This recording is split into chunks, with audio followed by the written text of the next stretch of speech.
Lord friends, ஆண்டவராகிய இயேசு கிறிஸ்து நாமத்தினாலே மீண்டுமாக இந்த யூடியூப் சேனல் மூலமாக சந்திப்பதில் மிக்க மகிழ்ச்சி அடைகிறேன்.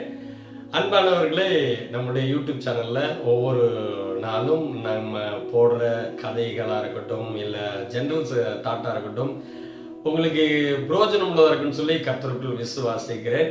ஸோ இன்னைக்கும் ஒரு ஜென்ரல் தாட்டோடு கூட உங்களை சந்திப்பதில் மிக்க மகிழ்ச்சி அடைகிறேன்.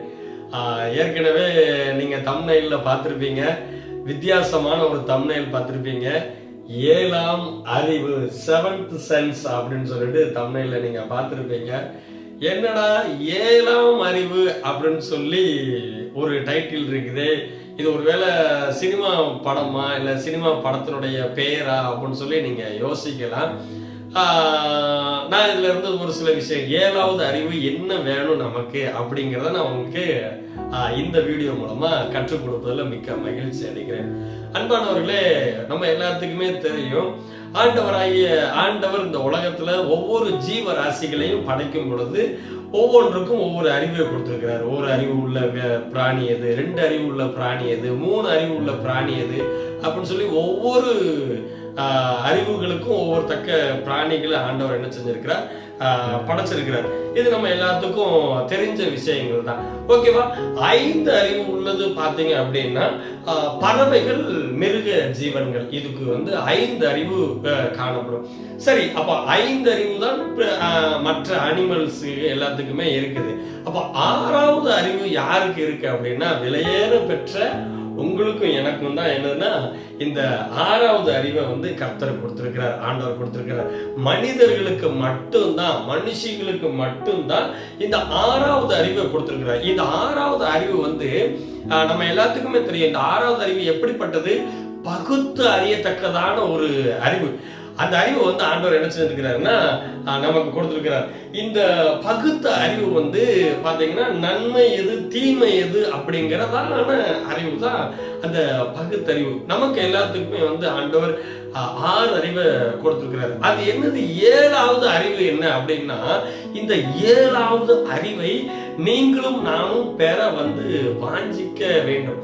என்னதான் அந்த 7வது அறிவு அப்படின்னா, ஆண்டவர் 6 அறிவு கொடுத்திருக்கிறார் பிரதர். 7வது அறிவு எதுக்கு? அதை தாண்டி என்ன விஷயங்கள் இருக்கு அப்படின்னா, நான் சொல்ற காரியங்கள் ஆவிக்குரிய காரியங்கள் நல்லா அலசி ஆராய்ந்து பார்த்தீங்கன்னா தெரியும். முதலாவது, 7வது அறிவு நமக்கு எதற்கு தேவை, என்ன விஷயத்தை அறிந்து கொள்வதற்கு தேவை அப்படின்னா, தேவனை அறிகிற அறிவு. இது 7வது அறிவாக நமக்கு என்ன செய்யணும், ரொம்ப ரொம்ப தேவைப்படுது. வேத வசனம் சொல்லுது, ஏசாயா 53வது அதிகாரம் 11வது வசனத்துல, அவர் தமது ஆத்தும வருத்தத்தின் பலனை கண்டு திருப்தியாவார். என் தாசனாகிய நீதிபரர் தம்மை பற்றும் அறிவினால் அநேகரை நீதிமான்களாக்குவார். அவர்களுடைய அக்கிரமங்களை தாமே சுமந்து கொள்வார். வேதவசனம் சொல்லுது. அது மட்டும் இல்ல, 2 பேதுரு 1வது அதிகாரம் 2வது வசனத்துல, தேவனையும் நம்முடைய கர்த்தராகிய இயேசுவையும் அறிகிற அறிவினால் உங்களுக்கு கிருபையும் சமாதானமும் பெருக கடவுது அப்படின்னு சொல்லி வேத வசனம் சொல்லுது. கர்த்தருடைய பிள்ளைகளே, 2 பேதுரு 1வது அதிகாரம் 2வது வசனத்துல அழகா வேத வசனம் சொல்லுது, தேவனையும் நம்முடைய கர்த்தராகிய இயேசுவையும் அறிகிற அறிவினால் உங்களுக்கு கிருபையும் சமாதானமும் பெருக கடவுது. இந்த 7வது அறிவு, இந்த தேவனை அறிகிற அறிவு எப்பொழுது பெருகுமா? இயேசுவையும் அவருடைய அறிவு, அவரை அறிகிற அறிவு நமக்குள்ள இருக்கும் பொழுது நீங்களும் நானும் தேவனை அறிகிற அறிவுல என்ன செய்வோம்னா வளருவோம். இதுதான் 7th சென்ஸ். நமக்கு ஏற்கனவே ஆண்டவர் 6 அறிவு கொடுத்திருக்கிறார். பகுத்தறியத்தக்கதான அறிவு கொடுத்திருக்கிறார். அதற்கும் மேல ஆண்டவரை பற்றி அறிந்து கொள்ள வேண்டுமானால், ஆண்டவருடைய ரகசியங்களை, ஆண்டவர் நம்முடைய வாழ்க்கையில, நம்முடைய குடும்பத்துல செய்ய போகிற காரியங்களை நீங்கள் அறிந்து கொள்ள வேண்டுமானால் அந்த 7வது அறிவு நமக்கு என்ன செய்யணும்? முதல் பாயிண்ட், தேவனை அறிகிற அறிவு. அடுத்ததாக 2வது, இந்த 7வது அறிவு எதற்கு தேவை என்றால், பரிசுத்தரை அறிகிற அறிவு. பரிசுத்தர் யாரு? தேவன் ஒருத்தர் தான் பரிசுத்தர். அவரை தவிர வேற யாருமே இந்த உலகத்துல பரிசுத்தர் கிடையாது. நான் பரிசுத்தர் ஆகையால் நீங்களும் பரிசுத்தரா இருங்கள் என்று சொல்லி வேதவசனம் தெளிவா நமக்கு சொல்லுது. நீதிமொழிகள் 9வது அதிகாரம் 10வது வசனத்தை உங்களுக்காக நான் வாசிக்கிறேன். கர்த்தருக்கு பயப்படுதலே ஞானத்தின் ஆரம்பம், பரிசுத்தரின் அறிவே அறிவு. கர்த்தருக்கு பயப்படுதல் அப்படின்னா நம்ம எல்லாத்துக்குமே தெரியும். ஆண்டவருக்கு பயந்து நடக்கிறது தான் கர்த்தருக்கு பயப்படுதல். அதுதான் நம்முடைய ஞானத்துடைய பிகினிங் ஸ்டேஜ். ஒரு வீடு கட்ட போறோம், ஒரு நல்ல ஒரு அபார்ட்மெண்ட் கட்ட போறோம் அப்படின்னா ஃபவுண்டேஷன், கீழே இருக்கிற ஃபவுண்டேஷன் ரொம்ப ரொம்ப நமக்கு முக்கியம். ஃபார் எக்ஸாம்பிள், இப்போ ஒரு மாடி கட்ட போறோம் இல்ல 2 மாடி கட்ட போறோம் அப்படின்னா அதுக்கு தக்கதான ஃபவுண்டேஷன் தேவை. இல்ல ஒருவேளை அடுக்குமாடி நம்ம கட்ட போறோம் அப்படின்னா அதுக்கு தக்கதான ஃபவுண்டேஷன் நமக்கு என்ன செய்யணும், தேவை. அதுதான் இப்ப இந்த 7வது அறிவை நீங்களும் நானும் பெற்றுக்கொள்ள வேண்டுமானால் ஃபவுண்டேஷன் என்ன? ஃபவுண்டேஷன் கர்த்தருக்கு பயப்படுகிற பயம் நமக்கு தேவை. அதுதான் ஞானத்தினுடைய ஆரம்பம். வேதவசனம் சொல்லுது, பரிசுத்தரின் அறிவே அறிவு. ஆண்டவர் பரிசுத்தர், அவரை நீங்க அறிந்து கொள்ள வேண்டுமானால், ஆண்டவர் நம்முடைய வாழ்க்கையில செய்ய வேண்டிய விஷயங்கள் நமக்கு தெரிந்து கொள்ள வேண்டுமானால் இந்த 7வது அறிவு, பரிசுத்தரை அறிகிற அறிவு ரொம்ப ரொம்ப முக்கியம். 2வது பாயிண்ட். அடுத்தது கடைசியாக என்ன அப்படின்னா 3வது காரியம், சத்தியத்தை அறிகிற அறிவு. சத்தியத்தை அறிகிற அறிவு. வேதவசனம் சொல்லுது, 1 தீமோத்தேயு 2வது அதிகாரம் 4வது வசனம் சொல்லுது, சத்தியத்தையும் அறிவீர்கள், சத்தியம் உங்களை மன்னிக்கணும். 3வதாக என்ன விஷயம் அப்படின்னா சத்தியத்தை அறிகிற அறிவு. சத்தியத்தை அறிகிற அறிவு. வேதவசனம் சொல்லுது, யோவான் 8வது அதிகாரம் 32வது வசனத்துல, சத்தியத்தையும் அறிவீர்கள், சத்தியம் உங்களை விடுதலையாக்கும். இன்னொரு வசனம் 1 தீமோத்தேயு 2வது அதிகாரம் 4வது வசனம், எல்லா மனுஷரும் ரட்சிக்கப்படவும் சத்தியத்தை அறிகிற அறிவை அடையவும் அவர் சித்தம் உள்ளவராய் இருக்கிறார். 7வது அறிவு எதுக்கு தேவை? சத்தியத்தை அறிகிற அறிவை அறிந்து கொள்வதற்கு தேவை. ஏன்னா வேத வசனம் சொல்லுது 1 தீமோத்தேயுல, சத்தியத்தை அறிகிற அறிவை அடையவும் அவர் சித்தம் உள்ளவராய் இருக்கிறார். யாரு?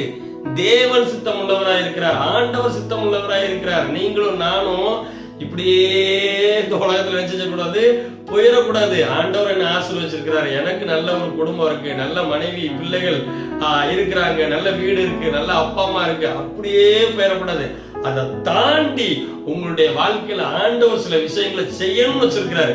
அந்த அறிவு நம்மளுடைய அறிவுக்கு புலப்படாது, நம்மளுடைய அறிவுக்கு எட்டாத ஒரு காரியத்தை ஆண்டவர் நமக்கு என்ன செய்யணும்னு வச்சிருக்கிறார், செய்யணும்னு வச்சிருக்கிறார். அதனால இப்பேற்பட்ட அறிவு வேண்டுமானால் 7th சென்ஸ், 7வது அறிவு என்ன செய்யணும், ரொம்ப ரொம்ப ரொம்ப ரொம்ப முக்கியம். வேதவசனம் சொல்லுதுங்க, ஏசாயா 5வது அதிகாரம் 13வது வசனத்துல, என் ஜனங்கள் அறிவில்லாமையினால் சிறைப்பட்டு போகிறார்கள். ஆண்டவரை பற்றிய அறிவு இல்லாமையினால் சிறைப்பட்டு போகிறார்கள் வேதவசனம் சொல்லுது.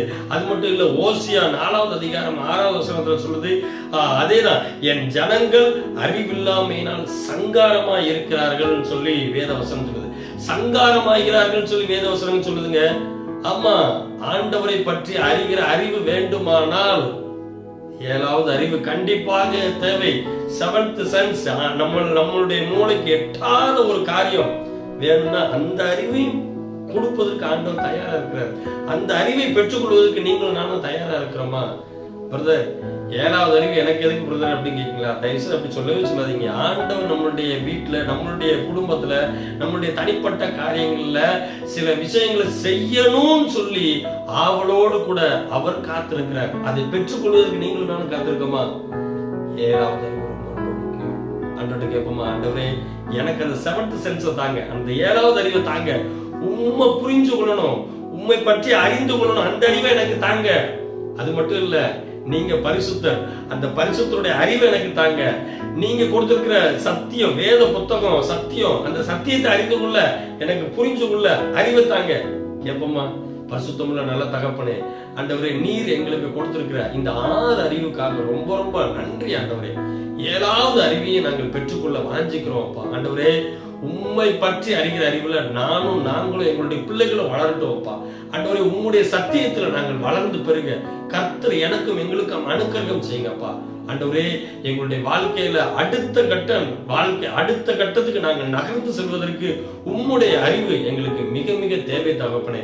உம்முடைய அறிவினால எங்களையும் எங்களுடைய பிள்ளைகளையும் இந்த வீடியோவை பார்த்துக்கிட்டு இருக்கிற எல்லாரையும் நீங்க நிரப்புங்கப்பா. தாழ்த்தி வெறுமையாக இருக்கிறோம், பெரிய காரியங்கள் செய்யும். இயேசு மூலம் ஜெபம் கேளும் ஜீவனுள்ள நல்ல பிதாவே. ஆமென்.